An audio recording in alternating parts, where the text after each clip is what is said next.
Germany నుంచి వచ్చిన వారు ఉన్నారు, డెన్మార్క్ నుంచి వచ్చిన వారు ఉన్నారు, స్విట్జర్లాండ్ లో కూడా ఉన్నారు.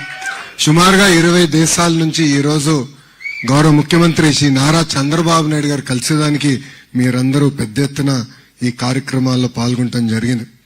గౌరవ ముఖ్యమంత్రి గారు మా అందరికీ ఒక విషయం చెప్పారు. మేము రాష్ట్రంలో ఎక్కడికి వెళ్ళినా, నేను దేశంలో ఎక్కడికి వెళ్ళినా, ప్రపంచంలో ఒక ప్రభుత్వ కార్యక్రమాలకు వెళ్తే తప్పనిసరిగా మొదటిగా తెలుగు వాళ్ళని కలవాలి, వాళ్ళతో సమావేశం ఏర్పాటు చేసుకున్న తర్వాతనే మీరు ఏ కార్యక్రమాలలో పాల్గొనాలని ఆయన గతంలోనే చెప్పారు.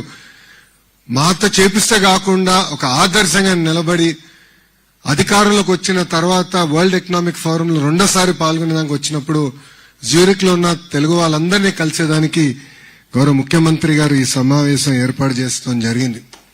వాస్తవంగా చెప్పాలంటే ఈ సమావేశం ప్రజా ప్రభుత్వానికి ఒక అదృష్టం లాంటిది. ఎందుకంటే కరెక్ట్ గా సంవత్సరం క్రితం ఇలాంటి సమావేశం ఏర్పాటు చేసుకున్నాం. ఇప్పుడే రాము చెప్పినట్లు మనకు తెలీదు పెట్టుబడులు వస్తాయా, ఎలాంటి పరిస్థితులు ఉంటామని. కానీ ఈ సమావేశ అదృష్టం కనుకనే యావత్ భారతదేశంలో ఏ రాష్ట్రంలోకి రాని విధంగా 18 నెలల్లో సుమారుగా 23.5 లక్షల కోట్ల పెట్టుబడి, తద్వారా 16 లక్షల మంది యువకులకి ఉద్యోగాలు కల్పించడానికి ఒప్పందాలు కుదుర్చుకున్నాం.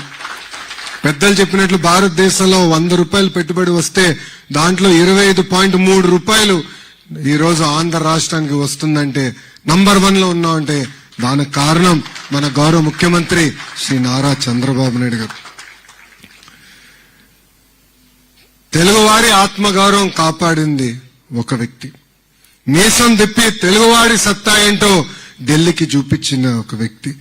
తెలుగువాడి పౌరుషం ఏంటో ఢిల్లీకి చూపించిన వ్యక్తి. ఆయన పేరు చెప్తే ఢిల్లీ దడదల్లాడిన రోజులు.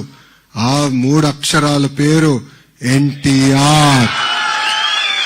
విశ్వవిఖ్యాత నరసార్వభౌమ స్వర్గశ్రీ నందమూరి తారక రామారావు గారు.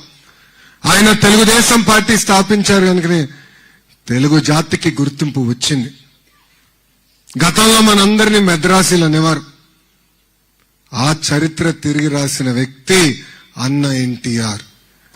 ఆయన ఏ ఆశయాలతో అయితే తెలుగుదేశం పార్టీ స్థాపించారో దానికి ఇంకొక చక్రం జోడించి డెవలప్మెంట్ ఎజెండాగా పెట్టుకున్నారు ఈ వ్యక్తి. అప్పట్లో ఐటీ అని, ఇప్పుడు ఏకంగా క్వాంటమ్ అని మనందరినీ ముందుకు నడిపిస్తున్నారు. అంతేకాదు వేరే రాష్ట్రాలకి లేనిది మన రాష్ట్రానికి ఆ వ్యక్తి ఉంది. ఆ వ్యక్తి కూడా 3 అక్షరాలే, మన సిబిఎన్. 2020